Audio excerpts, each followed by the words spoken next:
Welcome to the show. It's deep with the twist. We're laughing through the scriptures where humor coexists. Cultural, come on and take a seat. It's faithful and it's fun wherever it meets feet. Dive into the stories, hear the podcast call. It's more mixed up with a smile in the cultural hall. It is time for another episode of the Cultural Hall, an Articles of News episode, and we have to get it in before she sets sail for yet another transatlantic or Pacific or several months. Listen, it's Molly the Ashton from, how long was it? It was like 40 days, wasn't it? Not quite. I was gone for 24 days, though. Okay. So like 67 days. That's an incredible vacation that you and your husband, no kids. Nope, no kids. Said, listen, you're old enough, whatever. Don't burn the house down. They're on their own. Get back, yeah. Yep. In fact, my daughter held down the fort at our stores, and she kind of said she became a workaholic while we were gone, so that was nice. Yeah. Did you give her a first quarter bonus? Because if you didn't, okay, good. Yes, good. A very nice bonus, I think. Oh, so you really did. I was just joking. You really did come back and say, oh, here, you did a great job. Take that. Yeah. I mean, a great bonus for an 18-year-old. You know what I mean? Like, maybe not for you, but for her, it was good. Listen, I've literally never been bonused, so any bonus to me would be like, oh, hey, thank you for noticing that I did my job. That's awesome. 18 is not your youngest, though. You have one younger. Remind me the youngest. I have two others, a 16-year-old and a 14-year-old. Okay. So the 18-year-old was in charge of those two. And she kept them alive as well? She did. And They're all very independent, so it's good. Did you give her a store bonus and a home bonus? Because I feel like that's two very different roles. No, but they had a free reign of the credit card to get pizza, go grocery shopping. I mean, they have it pretty easy while we're out of town, so they don't mind. Let me ask you this, and if you don't want to talk about it, that's perfectly fine. But do you get other parent judgment about stuff like that?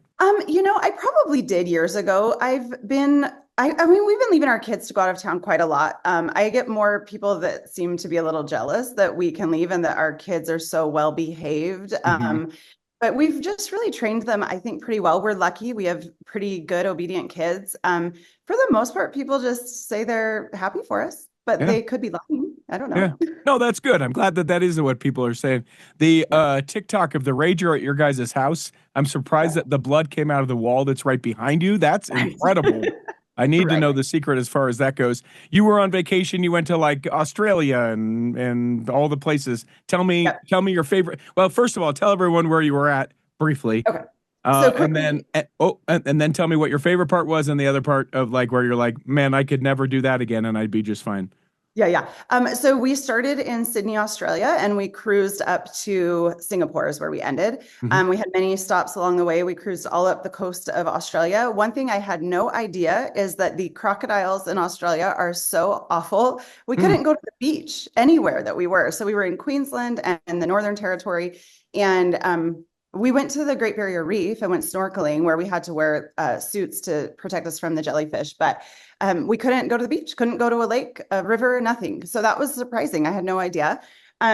We loved Bali. We loved Singapore. Singapore, I've been before for just a day. This time we spent like 3 days there. It's one of the most incredible cities in the world. If you've never been. It is so clean.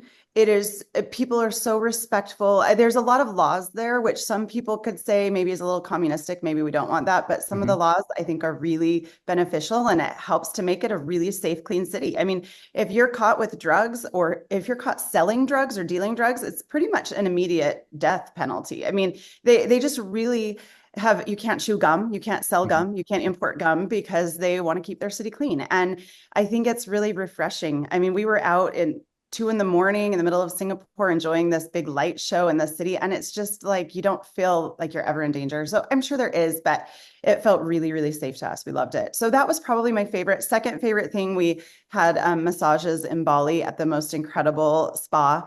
And it was just kind of one of the coolest experiences I've ever had. And anyway, it was really nice. It was a great, relaxing vacation, obviously. So then the counterpoint to that, what was the thing that you were like, not this. This I could do without. Gosh, honestly, nothing, Richie. Oh, I come, love don't. Honestly, I loved every bit of it from beginning. There had to have been something, even if it's the airport to leave where you were going or the people okay. that were in the cabin next to you. Don't give me the Okay. everything was so perfect. So I will say our flight from LA to Sydney, which should have been about 14 hours, ended up being 19 hours. We had Ugh. some mechanical issues. We sat on the runway for 2 hours. That's never fun. So that was a little bit annoying. And it was rainy. I will say it's the rainy season down there. So there was a lot of rain, which who cares? I mean, we dealt with it, but that's kind of a bummer. I didn't get as much sun as I wanted. I really wanted some beach time and I didn't get any time on the beach. And we were in Malaysia and Indonesia and Australia. And I thought, well, we could just go hang out on the beach, but there was like never any beach time. So Hmm. that's a bummer. First Yeah. world problem. I mean, it was Yeah. super fun. But I have to tell you one more thing about this cruise line that we were on that was the best thing I've never realized. They did all of our laundry for us, and Mhm. every day we would come back and there would be our laundry sitting on the bed, wrapped in tissue, perfectly folded and pressed. And I didn't realize I've done my laundry for 30 years myself. I've never Mhm. had anyone do it for me. And that was the most amazing thing to have that done for 20 days. It's Did, life changing. did your husband recognize how much you liked that and go, uh-oh, we Well, if I'm being honest, he does about 75% of the laundry at home oh, anyway. He doesn't fold it quite as nicely and doesn't put it wrapped in tissue. So I will sure, totally take what I get at home. It's sure. great. It's awesome. But he loved it as well because I mean he would set it out each night. He handled it all. It was really cool. So anyway, super fun. Yeah, that's one of the things for me, like when you get those like really, I won't call them super fancy, but kind of lavish like spoils, they Yeah. make me anxious. Oh yeah, really? And this is, and I've said this before, but it still remains true. I've never done like a DoorDash or an Instacart or anything like that. I'm too afraid of it.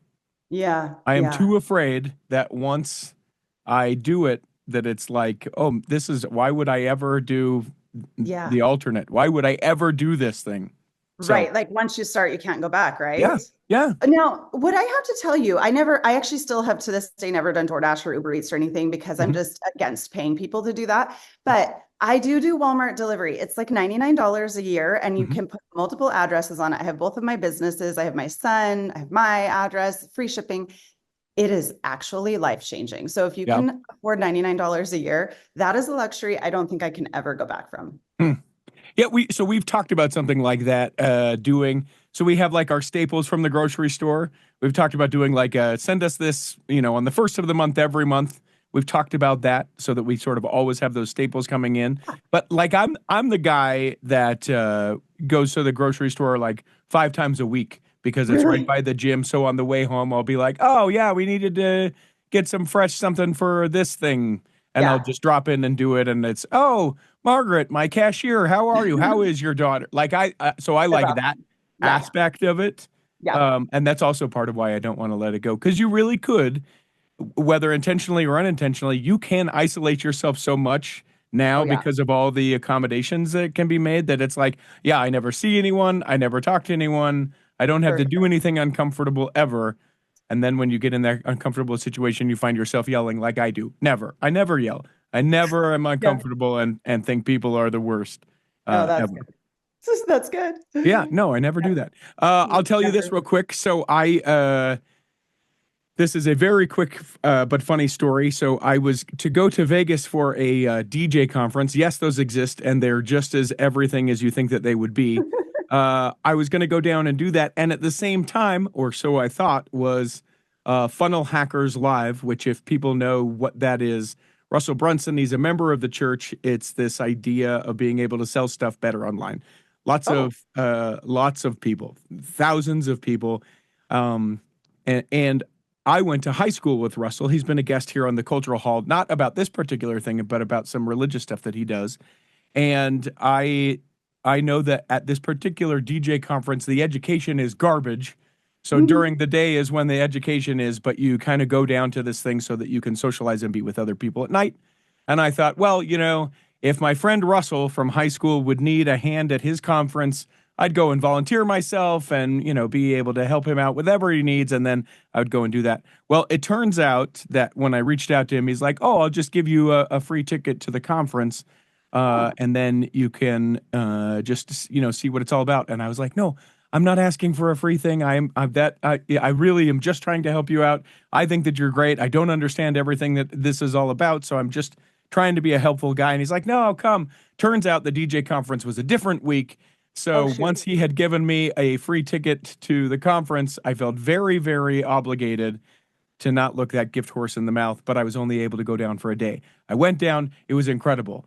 It was people like crying about the life change that this particular thing has done. And it feels super MLM-y, or like, the oils, I put the oils on my, it's not that. It is far more education, inspirational, all these things, right?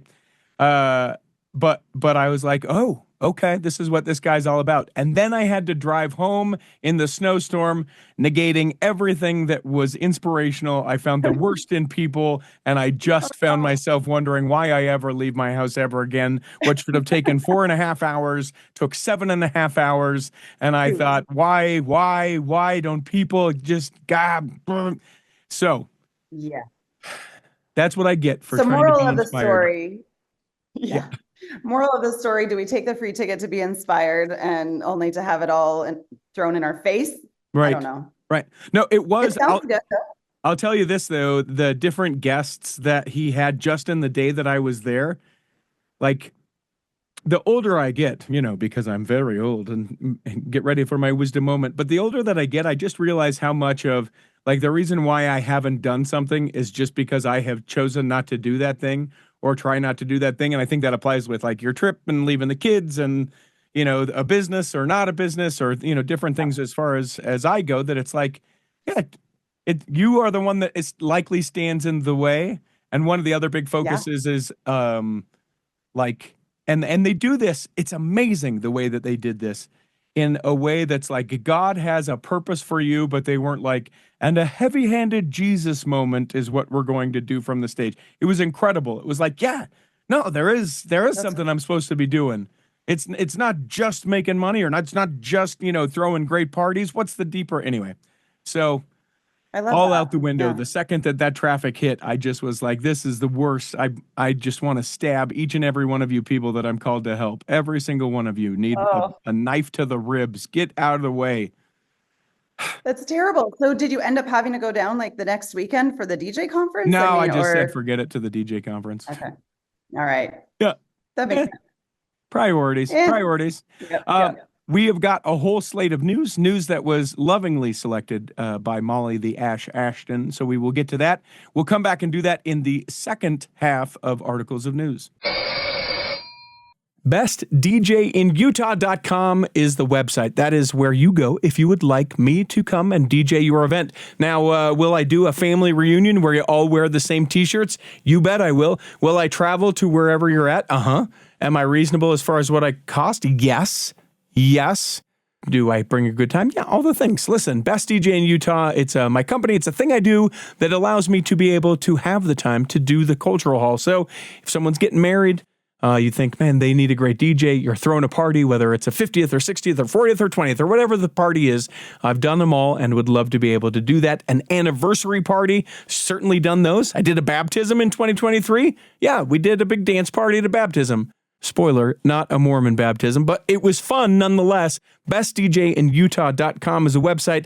I will get back to you within 24 hours with a quote. Come on now. BestDJinUtah.com. Here in the second half of Articles of News, we do actual Articles of News. Hit it, Peter. You can't lose Articles of News. And before we get to the order of news, which we have talked about, you guys don't hear this, but I'm talking to my friend Molly the Ash Ashton, who, we're getting ready to talk about news, and she's like, "Oh, hold on, please.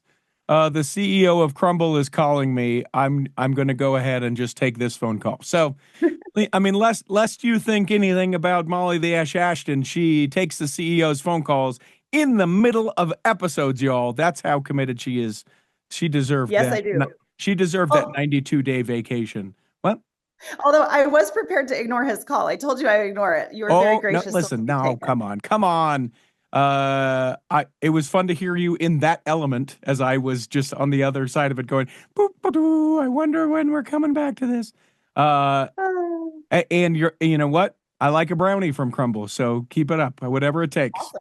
Glad you like them. If you guys have to get into the chicken industry to make your own eggs, we've actually talked about that because, well, one, we have the space to be able to do it, but two, we've had enough people express, hey, if we get a share of the eggs that come through, we would more than be willing to come and take care of the chickens while you guys are gone on vacation. We don't go very much, but we care about things like not burdening people.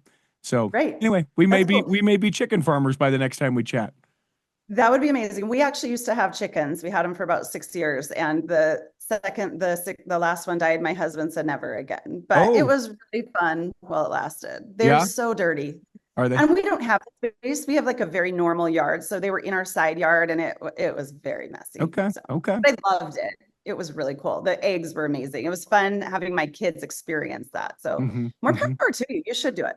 Well, we're thinking about it. We got the space, and we might even try and do. The problem with us is raccoons. The raccoons will come and eat them. Oh yeah. So Yeah.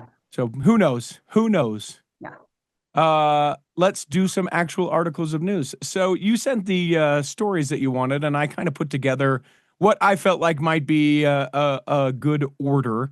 So we start off with the 13th General President of the Relief Society, who has passed away. Her funeral was yesterday as we record this. Do you remember Sister Smoot, Mary Ellen Smoot? So I do. In fact, it's interesting. Gosh, I'm so sorry. My dogs are barking. No one is home to take care of them, so I apologize.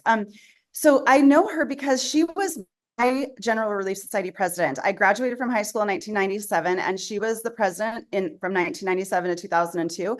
So that was my first experience of Relief Society. And I was at BYU, and I was gung-ho, and I'm going to all the, Relief Society things. And I really loved her. I mean, she was like a grandma. Like, I thought she was so fantastic. And specifically, I really remember her saying this one quote. She says, "What we do within the walls of our homes far outweighs the things we do outside of them." And that has always stuck with me. I remember it was from the early 2000s, and I think President Monson has gone on to say similar things, and that's always resonated with me. So I really have a place in my heart for her. Sherry Dew was one of her counselors, so it's kind of like my quintessential Relief Society presidency.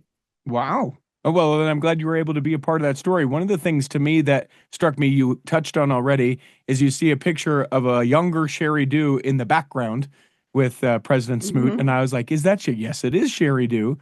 And then the other thing that struck me as far as her life, everyone thinks, I hope to have an impact in the time that I'm alive. This was amazing to me. They are the parents of 7 children, 51 grandchildren, and 168 great-grandchildren. And if you ever think that what you do doesn't make a difference, that is in just your lifetime. All of these people would not exist if it weren't for me. So that's incredible. It's incredible. That's an incredible thing. Really cool. Yeah. She lived a good life. 91 years old, she passed away. So I'd say that's a really good long life. Good, long, and full. And yeah, I'm glad we started out there. Certainly the love and all that to the Smoot family. That's a name that people familiar with the church, lots of Smoots still involved with the church. There's various Smoots that are honored down at BYU, as well as her maiden name of Wood, several Woods in prominence within the church too. So that is fairly significant. I'll take the next one. David Archuleta has a new book. Well, it's coming out anyway. That was not a pun intended, as I said that. The American Idol alum working on his first ever memoir, and it is going to feature in-depth reflections about his coming out journey in 2021 and his time with the Church of Jesus Christ of Latter-day Saints, and then his eventual exit from that. So in the next coming months, you will see a significant amount about David Archuleta, about the church. So we'll see sort of that press wave come through. I for one, are these kind of things that you find like fascinating? You want to hear their journey? Or are you like, they can leave the church, but they can't leave us alone? Where do you come in on that? I'm so fascinated, and I want to know everything about the journey. I'll absolutely read his memoir. Watching David Archuleta, I've been a fan of his forever. It's been an interesting ride to watch how the last couple of years have transpired. I've been a little disappointed in how some things have been handled, but I imagine there's some deep-seated hurt Mhm. and pain that he's had to deal with, and I'm excited to understand him better. I follow him on Instagram. I went and saw him when he was Joseph at TuaCon. I think he's a fantastic person, and I'm really excited to read. It's like Charlie Bird.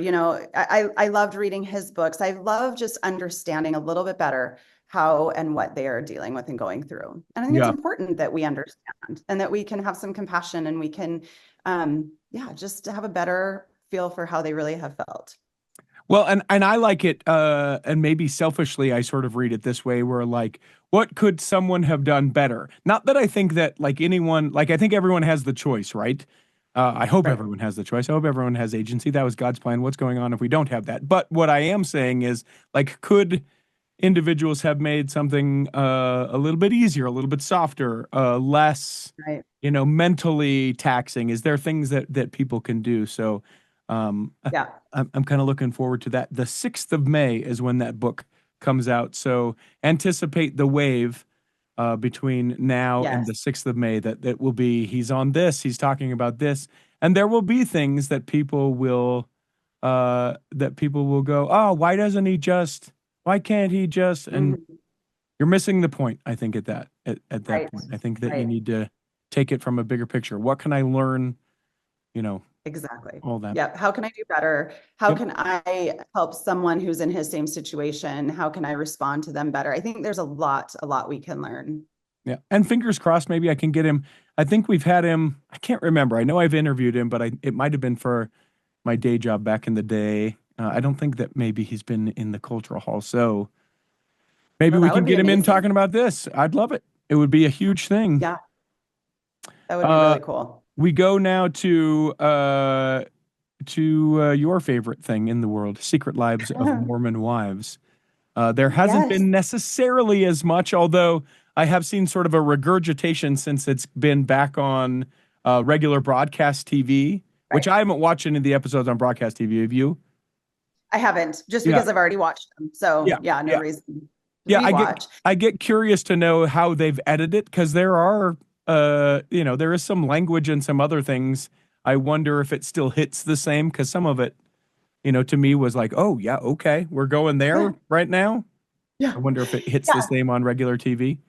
I wonder, and I'm actually curious. I don't know what the viewership is like. I imagine it's good, but I don't know. I haven't actually read up on that. But we did find out that Jennifer Affleck is pregnant with her third child just this last week, which is super exciting. A lot of people reacting negatively because she and her husband Zach were, he was a little bit misogynistic, patriarchal, whatever you want to say, and people Controlling.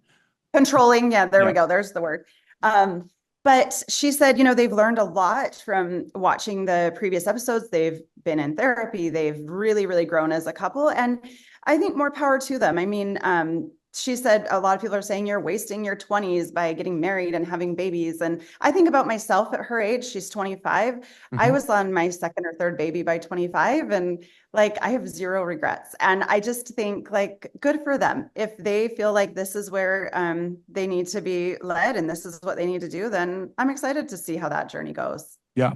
Yeah. There was another article sort of tangential to this where she's like, I don't need your approval and I don't need your shame and I don't much care what you think. And Yeah. and I as I read that article, I was like, okay, I am Yeah. on board. If you genuinely think that, good for you.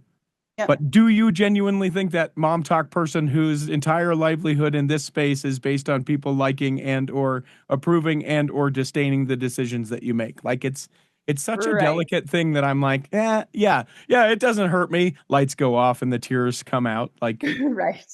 Right. oh, I'm Yeah. fine. Yeah, I don't know. I'm just getting really excited for the second season. I'm so bummed. It was supposed to be released end of January, and they've now, obviously put that on hold while it's been on broadcast TV. But hopefully by springtime, we'll get to see those next 20 episodes. The I did a quick search to see how it has done on broadcast television, and I Yeah, couldn't come up with any numbers, but it said, well, it has done well. So great. great. Good for that. The jaded part of me too, and this shows you that I'm a horrible person.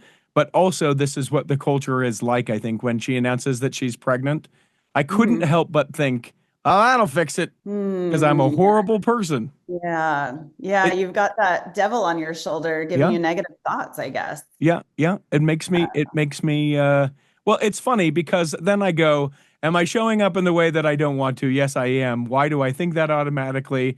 And I can remember, and I've seen this in friends that have gotten divorced, to that they sometimes it's a baby, sometimes it's a house project, sometimes it's a Yeah. something that they're like, we're gonna rally about this. And I think it's great if it works. And I think If it in the works. case of a baby, if it doesn't work, it's like, oh, geez, God, we brought Yeah. another one into this. Right. If it doesn't work, yeah, that's bad news. So hopefully that's not the case for them. We'll wish them the very best. Yeah, for sure.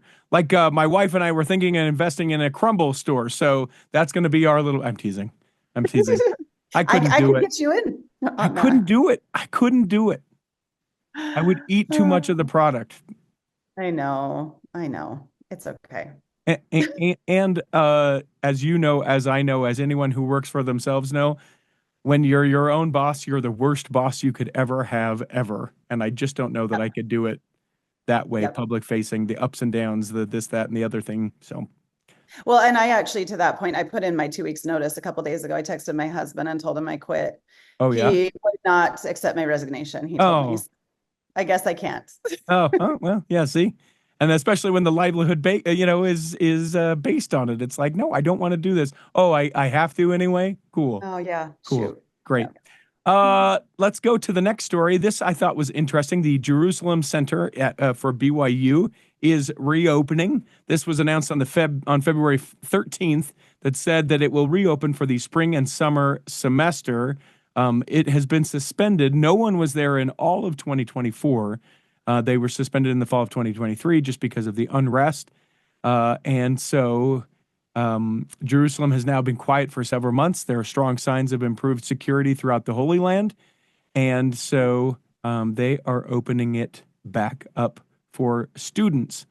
Students who wish to Yeah. apply for the program will want to be aware of possible changing conditions, meaning today it's fine. Tomorrow it may not be everyone. Right. So know that you're getting yourself into that. But you can find a link in the show notes to be able to get more of the program information. That website is jerusalemcenter.ce.byu.edu. If you can't seem to find it in the show notes for some reason, if you are a student at BYU, BYU Hawaii, and BYU Idaho, you must apply before the 28th of February, and be sure that you follow every single part of the Jerusalem Center application, because I happen to know from some previous guests who I visited who've actually been in charge of the Jerusalem Center, you get automatically like discounted or like thrown in the pile of you're not doing this if you don't fill your paperwork out right. They just go, we got too many people. We're not going to mess with Right. trying to get the right person here. So, Right. every T and I and all those things. Our son told us over the weekend, he was here visiting, and he told us he was going to apply for BYU Jerusalem for next fall. And my husband and I were both like, wait, what? It's open again? And Mm-hmm. so I'm super excited. I don't know if he's going to do it or if he'll get in, but my husband did the BYU Jerusalem Center years ago and loved it. Our daughter spent 3 weeks in Jerusalem in 2022 and absolutely loved it. And so I think anytime we have that opportunity, I'm excited. I'm glad that things are safe enough that they're allowing it to open back up. Yeah. Have you yourself ever been? I never have. And my husband was there on business maybe 10 years ago, and I was supposed to meet him. And the day before I was flying out there was a bombing, Oh, gosh, like geez. 2 blocks from his hotel. So I decided to not meet him there. I They're went like, somewhere else. love you, head down, see you when Yeah. you get home. Yeah. Make it home safely. I'll see you later. So I'm sad that I haven't had the opportunity to yet, but this gives me hope that it's in the near future we'll be able to go back and travel there. Yeah. There's a once in a lifetime 157-day Jerusalem cruise that I'd like to sell you and your husband. Really? It's not actually a cruise. It's just a sublet on an apartment there. But Okay. you guys have to do it, and you'll have to leave your kids home for 157 days. And part of it is that they do not need parental supervision. So consider it. I'll tell you price point Okay. sometime later, but think about that. No, I'll definitely think on it. it is a place for me that I would love to go. Yeah. I don't know that. I mean, I think I'm far past obviously the time to go a semester somewhere, but I Right. definitely would like an elongated amount of time to really get the spirit of a place to go. Oh, that's what this place is all about. Yeah. Yeah, I will say when my daughter went there for 3 weeks, coming home was pretty life-changing. Like she said, I got to walk where Jesus walked. I mean, for her at 16 years old to experience that, it was kind of really life-changing for her. So yeah, I would like to do it as well. yeah. Well, 157-day package. We'll talk I'm about in. just how much it is. Sweetheart, we're going to Jerusalem for 157 days. The kids, yeah, they'll figure it out. They're on their own. They'll The, run our the stores for us. the dogs, it's fine. The house, babe, we're going. Don't worry about it. It'll all take care of itself. Yeah. This I thought was interesting too. The Polynesian Cultural Center. Tell me what you thought. Why this story? Well, I love the Polynesian Cultural Center. I've been there a couple of times. I think it's such a great place to visit to learn about the Polynesian cultural culture and the islanders. And what was interesting to me when I read about this is that it's the person who made the Meet the Mormons movie from whenever that was, 2014 maybe. And he has made this documentary called Sharing Aloha, and it goes behind the scenes of the Polynesian Cultural Center and how it has helped Hawaiian culture and the travel there and the tourism. And there's a lot of struggle sometimes with the indigenous people of Hawaii, and are we paying enough respect to them and to the people of that area? And I think the Polynesian Cultural Center has done a fantastic job of really, really highlighting the Pacific Islanders. And I think this is will be a great movie to showcase that so more people can visit. At this point, I think they have close to 1 million visitors every year. And Mhm. it's such a great opportunity for those kids that go to BYU Hawaii who are from some of those islands. It gives them such a great work experience, and they can share their culture and their identity and their ancestral roots. And anyway, I'm a big fan, and I'm really excited to see the movie when it's released. I was curious to find out that, and tell me if you read the same thing, where it's the most visited thing in Hawaii, the Polynesian Cultural Center. Yes, isn't Yeah, that amazing? I love yeah. that. I love it. Uh, Yeah, it's great wholesome activity, and I love that people love it and visit it. I'll be interested to see within the film because that cultural appropriation. Certainly, Mhm. not everyone who goes to BYU Hawaii and works at the Polynesian Cultural Center is of some Polynesian descent. There are some kids from Minnesota and Right. Idaho and Utah who go out and who end up kind of working within. I'll be curious to see like how, since it is documentary style, how much they go, well, let's talk about this, or is it going to be, well, look at the greater good of what's going on? I'm I'm Right. I'm I'm fascinated by all of it. I also, and you said you've been there before. Uh-huh. I Couple have times. to know, did you get the sherbet in the pineapple Yeah, treat okay, you did. Good. of course. Yes.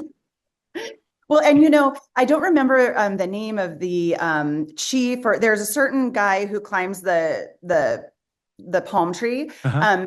I saw him climb it 25 years ago, and then Mhm. saw him again last year. The same guy. He's so like, I just think it's so fun. I'm like, this is the same person I saw 25 years ago, and he can still climb that palm tree. I Yeah. just think it's an amazing place. Well, and to your point too, the educational opportunities that it affords all of the students there that Yeah. maybe otherwise wouldn't be able to, they're able to work within it. I'll be fascinated to see it. Future interview, we've made contact with the director of it. So we'll be Oh, sitting down yay. and being able to say, hey, what about this? And did you want to do this? And is this just a washed over? Is this just a prop? We'll be able to ask all of those questions. If anybody has any questions that they would like me to ask on their behalf, contact at theculturalhall.com. You can send those along. It also, it's just one more thing, and I bring up that sherbet in a pineapple husk, I guess is what you would call that. It pushes me one step closer to starting that insulin company. In Yes. you know, I got to do it. Blood sugar is what it's going to Get be it. called. We just gotta we gotta get out there, put up next to the strip malls with the cookie shops, the outside the Polynesian Cultural Center. If we can find a way to make it religiously related, something that's a wink and a nod to, I don't know. Yeah, you got to do it. It's a Okay. great business plan. I love Yeah. it. Yeah. Yeah. It'll make dollars, maybe. Yeah. For the one Maybe. guy who forgot his insulin. All right. So I just saw someone was murdered and they found insulin. His wife had killed him with insulin or something. So I don't know. There could be liabilities there. Oh yeah, okay. I'm not interested. I'm not Okay. interested then. I need something with no liabilities. BYU Idaho. I thought this story was interesting as well. Me too. I love this. And my son is in his second year at BYU Idaho, and my daughter is doing online school. She'll be there in person in April. We are big fans of BYU Idaho. And my husband and I both went to BYU Provo. So I always was like, oh, I can't wait till my kids are Cougars, whatever. But BYU Idaho is a much better place for a lot of kids. And a Oh, lot shots of fired. people. Did you guys hear that? Shots fired. Go Yeah. on.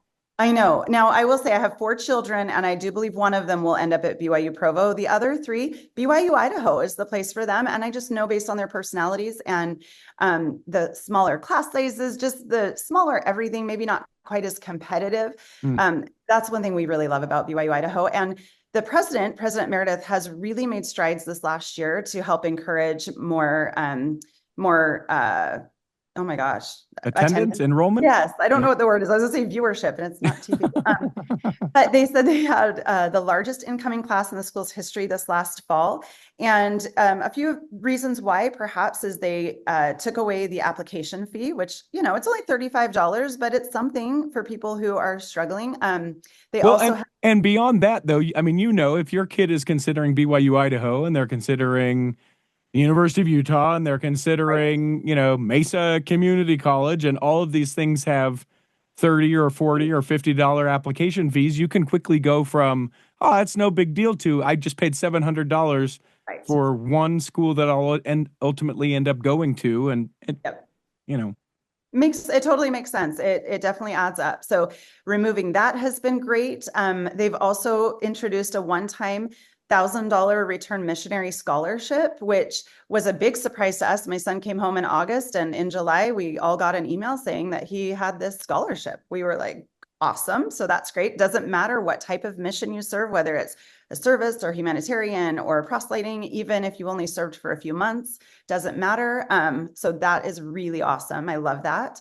They're also offering an automatic merit scholarship to incoming freshmen and transfer students if they had a 3.75 GPA or higher. So I think all of these things are really helping to draw people there. And it's a really great place to be. I've been really happy with our son's experience there. They offer a lot of, free activities all over campus, or low cost activities. They had a campus-wide date night. In fact, I'll share this really quick. A campus-wide date night, maybe 3 or 4 weeks ago, and my son is kind of shy. He ended up asking a girl to that date night. Yeah, he did. Yes. He did. Yep. Okay. And they've now, we would say they're kind of dating, he and this girl. So this is awesome. And I have to tell you, Richie, something. I don't know if you remember this, but back in December, when the BYU Idaho, they put up a metal the exaggerated BYU eye that I said, this will get them. This will increase attendance. Well, we were talking about it, and you said if you could get your son to stick his tongue to that to see if it would stick and freeze. So I asked him, he said, absolutely not. I mean, we went back and forth on text for like 2 days. I'm like, come on, just do it. He wouldn't. Well, this weekend he told me, if Lauren and I continue dating, I might do it just to be funny, to make her think I'm funny and I do weird things. And I'm like, okay, so there's hope that he may stick his tongue to that. We'll see. Good. Will you keep us updated on that? More than the increased enrollment, people need to know if your son sticks his tongue to the large BYUI medal. And here's the thing. This is twofold as far as this goes. It is what is increasing the enrollment. You get a big thing with letters on it. That's why people want to come to a school. And he's going to get his tongue stuck. And then that, the Nightingale syndrome or whatever it's called, that she's going to take care of him and nurse him back to health. Boom. Married. It's like a matchmaker. Make me a match. Stick my tongue to a statue, Yep. Yep. One other thing that wasn't mentioned in this article, but I thought interesting, a few weeks ago, there was a BYU Idaho and BYU basketball game played up at BYU Idaho. I think it was intramurals. I don't think it was Okay. the actual BYU basketball game. I know it wasn't. But my son took a video and pictures of the inside of the arena. It was packed.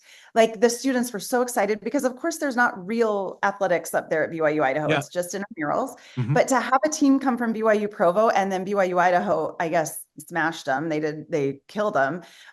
It was really exciting. So Hayden, my son, said that the rumors are they're trying to build the athletics program up there over Yeah. the next couple of years. I don't know. Yeah.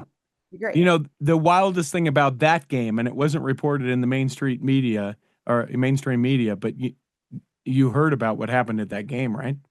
No. People chanted "F the Mormons" just like at the other ones. It was the weirdest thing. No, I'm teasing. I'm teasing. That's been a big story about how anywhere BYU goes and plays, that people will just be the worst to them. So lame. Yeah, but BYU versus BYUI, that would be a sight to behold, as they're saying "F the Mormons." It's like what is happening right now? All right, let's move along. Good luck to him. If they end up having that connecting moment because he stuck his tongue, I want an invite to the reception. Oh, you'll be our DJ at the reception. I'll fly you down here. There it is. Yeah. There we go. This story, welcome to Utah, everyone. Ken Ivory. Yes, Ivory, like Ivory Holmes, if you are a Utah resident.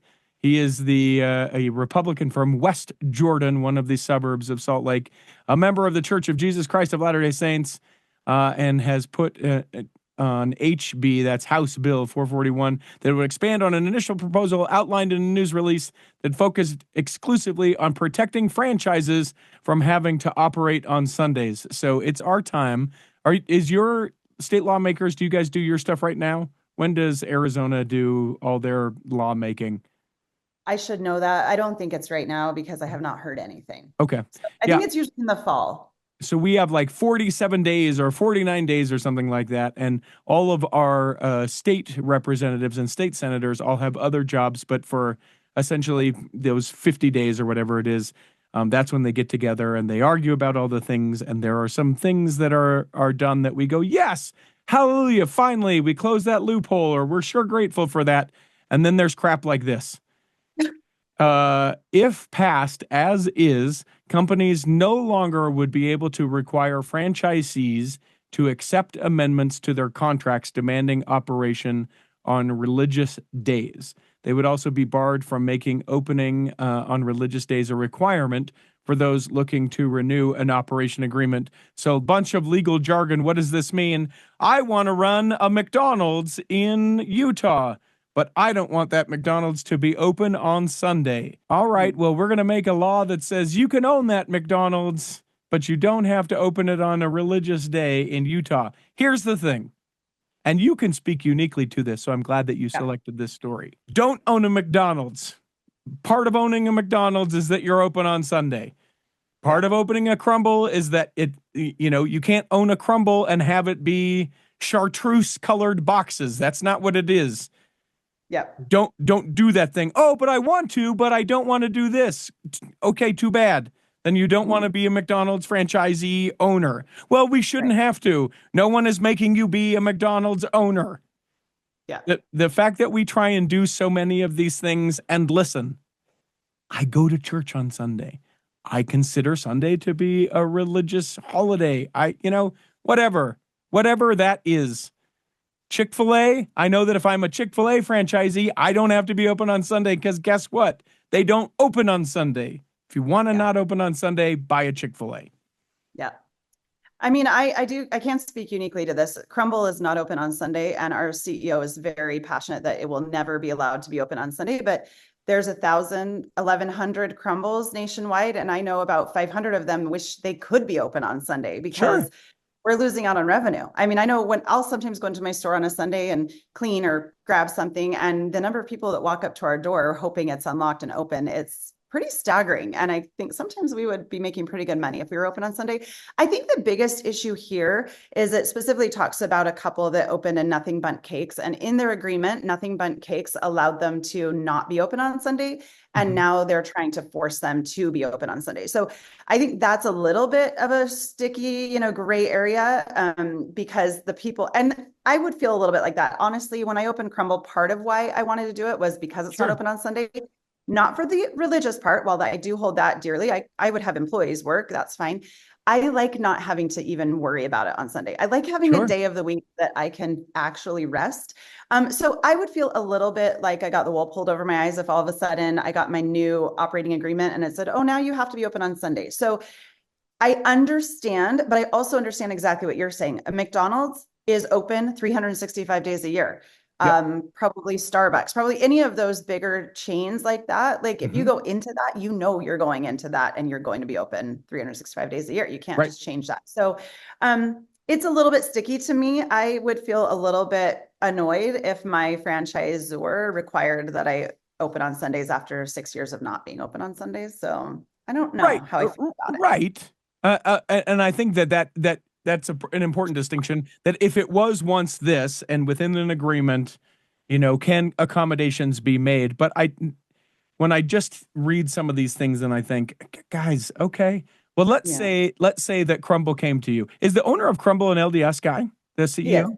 He is. He's a bishop, actually. He has 7 kids. Oh, you're going to connect me for an interview. That's awesome. You should do that. Actually, I totally can. I'm sure he would. Yeah. Please and thank you. Would love that opportunity. So say that let's take this very exaggerated sort of thing. He loses his faith and then he's like, everyone, we're opening on Sunday, right? So then he comes to you, and as part of that, it's like, hey, there's a reasonable amount of time for this on-ramp that we are going to be opening on Sundays.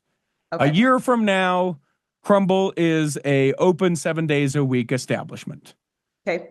If you do not like this, we can maybe as the owner, like the CEO or the main company, they can say, we have this plan to buy back at a reduced thing. So you're not going to be out of money, but we've made this plan. Or please feel free to sell it. But I anticipate this being that. I don't think that it's appropriate that they can be like, no, you're not, I'm not going to do this, or you'll do this starting tomorrow or else. I just think there's so many of these things that feel so ridiculous. 2 people in a room, a conversation, work a thing out. Great. Thank you. Work that thing out. Yeah, I think you're exactly right. And I totally agree with you on that. Like it's their business. They started it. They've built it to where it is. They have the right to decide if they want to be open on Sundays. But give us a year to decide if we want to do that or if we want to sell. I think that's great. It's a great compromise. Yes. See, look, I should be president of the United States of America. Call me King. Call me King Stedman, if you wouldn't mind. King Stedman. No. Yeah, I don't even want to. I don't. I know. I made the mistake and posted about it, and I just wish I hadn't. I just wish I hadn't. You posted. Yeah. Because now I know things about some of my social media friends that I wish I had not. It's better not to know sometimes, right? Yes. I want to kind of skip around here because I want to make sure that we get to a couple of these other stories.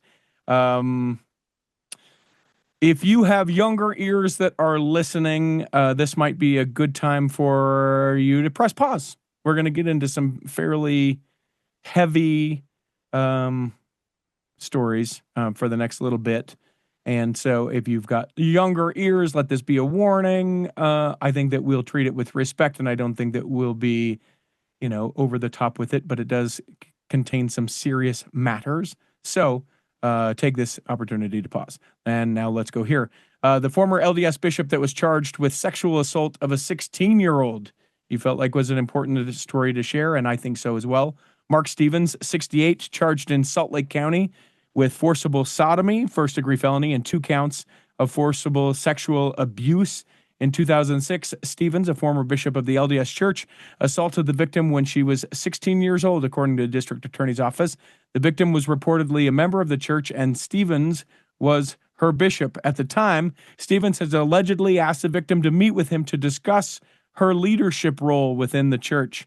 The victim met with Stevens in his office, where he began asking about her personal sexual behavior. Stevens allegedly then told the victim that she would be expected to keep quote, her future husband sexually satisfied, and that if her husband had issues with sin, God would hold her accountable. According to the DA's office, after telling her this, Stevens allegedly walked around the desk and then sexually assaulted the victim. It's awful. So, Yeah. I don't know. When I read this last week or two, and I was just horrified, honestly, that and I know it happens. Like, I know we've heard about numerous cases, but this one where it's so detailed yet not, but like saying you are going to need to satisfy your husband, and I'm going to show you how to do that. Like, how is that happening in a bishop's office in a church building? I am absolutely flabbergasted, and I don't understand it. I mean, this is a very sick individual, very perverse, sick individual. And yes. sometimes I wonder, I have a very strong testimony of the gospel of Jesus Christ, but there are times when things like this happen that I go, how did he pull the wool over everyone's eyes and somehow have that mantle on him, that he was given that mantle, and that no one knew these things about him? It makes me quite emotional because, you know, I've sat in I sat in bishops' interviews growing up, and I was in leadership positions.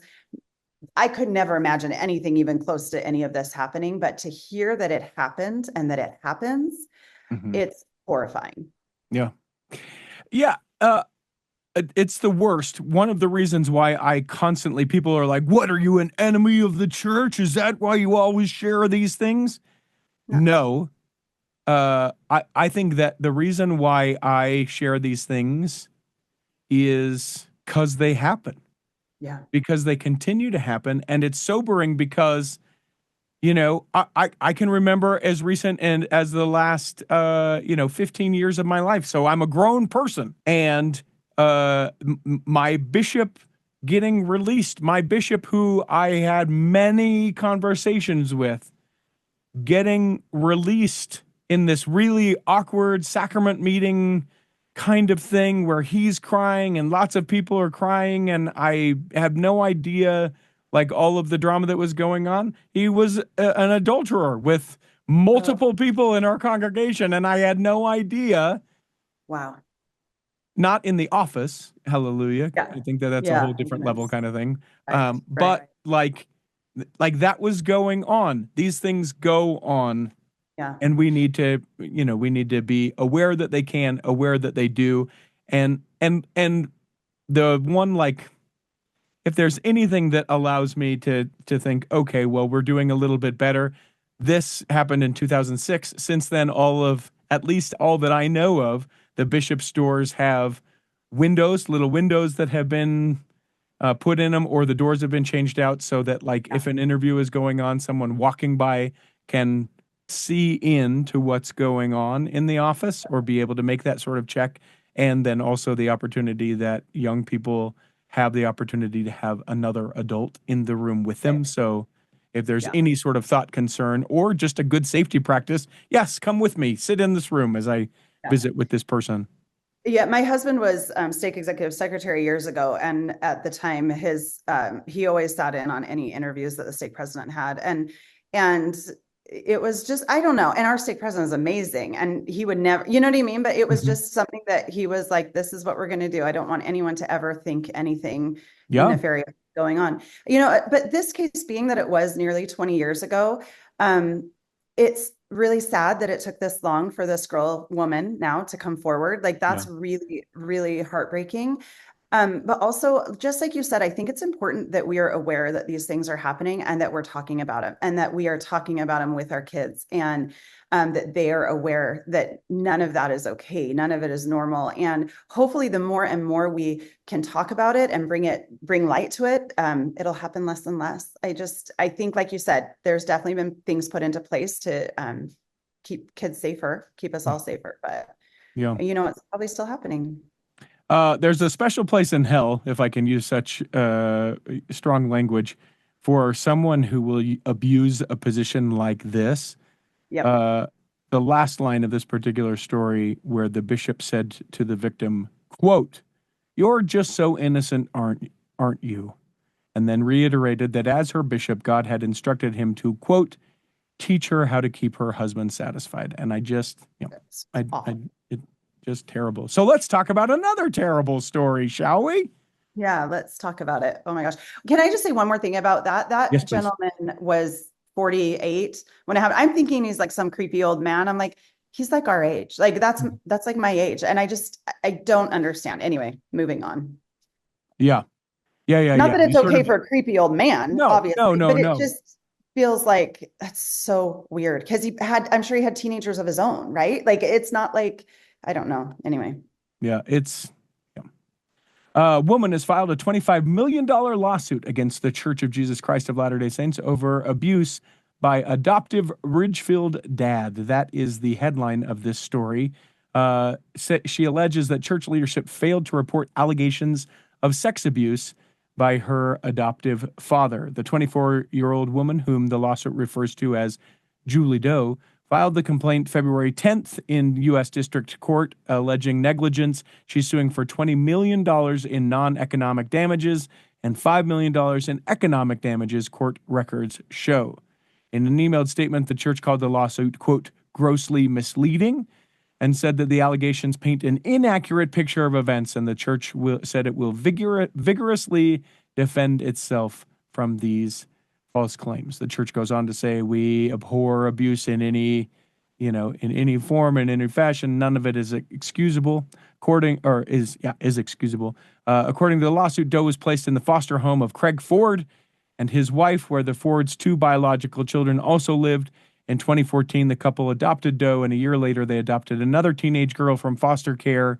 Doe said that Ford began sexually abusing her in 2015. She was 15 years old at the time, and the family regularly attended the church near Ridgefield at the time. In spring 2016, the other adopted daughter came into possession of more than a dozen letters addressed to Doe containing sexual and romantic messages. The girl showed the letters to Ford's wife, and Ford's wife recognized the handwriting as Ford's. She confronted him, and he admitted to writing the letters to Doe, according to the lawsuit. The confrontation became an argument. The girl called the police. The Clark County Sheriff's Office responded. A deputy filed a report. A few weeks later, the Ford sent Doe and the other children to stay with relatives in Montana. While they are away, Ford's wife searched Doe's room and found a sex toy. When she confronted Ford about it, he admitted that he had bought it for Doe, the suit states. A few weeks later, church leadership learned that Ford had picked up Doe from Montana, taken her to Albany, Oregon. Church leaders also learned Ford and his wife had been separated. The suit states that Ford and Doe began participating in church activities in the Albany area. Leadership visited Ford's apartment and observed him and Doe during church activities. They expressed to church leaders that she had a difficult secret she wanted to share. She was having trouble telling them. Leadership also learned that Ford displayed raunchy images of women and likened them to images of Doe. It's a disgusting story. Yeah. Yep. It's horrible. It was interesting to me because in the beginning where the church says they will vigorously defend themselves from false claims, it is an interesting story with a lot of things interwoven. A lot of times where authorities should have been contacted once where they were. The mom really should hold a lot of blame in not handling things better and in splitting up and allowing her to live with him. I think there's a lot of pieces that come together, and I don't know that it's the church's responsibility to have fixed this issue. However, I do believe if there's any thought, any concern of any type of abuse, why are our leaders not going to authorities immediately? Right. That's a big problem. And again, this was 10 years ago, 10 years ago. Hopefully that's gotten better. I mean, I think it has. I think the chain of command and who you contact and if there's anything, but again, our leaders are lay leaders and they're still men and women who may not fully understand what they should and shouldn't do, but it's really awful. It's horrible. Now, thankfully, he was found guilty and he's in prison. He'll be in prison at least until the year 2053. So, but But her life is forever changed because Right. of the abuse. Right. Yeah. I mean, the PTSD she'll suffer for her entire life. I mean, obviously the, mental health issues, all of that, they're always going to be there. And she wasn't protected and she was a minor, and everyone who was in her life is responsible to have protected her, and they failed her. Yeah. Everyone, Yeah. the church leaders, her mother, the authorities. I really believe that maybe they didn't take the first allegation seriously enough as well. So I don't know. It will be interesting though to see how this lawsuit shakes out. One thing, this is actually kind of interesting. My cousin's common law husband, I don't know, he is a court reporter, okay, in Portland, Oregon. And he's told us years ago that of all of the cases they see, like with Catholic Church, the LDS Church, when there's something like this involved, he said, typically the LDS Church is the most cooperative of all of the other churches and religions that he has seen, just in his observance of these types of cases. So I hope that, yeah, I thought that was interesting. And he is atheist, has no religion in his life. And so there's no reason he had to say that, but he said it's actually been an interesting thing because he deals with a lot of these sexual abuse cases.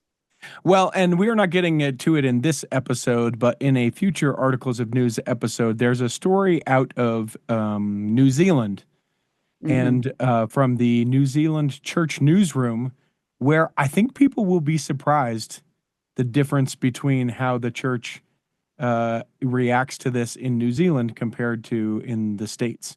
And so that is a whole different kind of thing. But obviously we're not going to get into it now because we're done.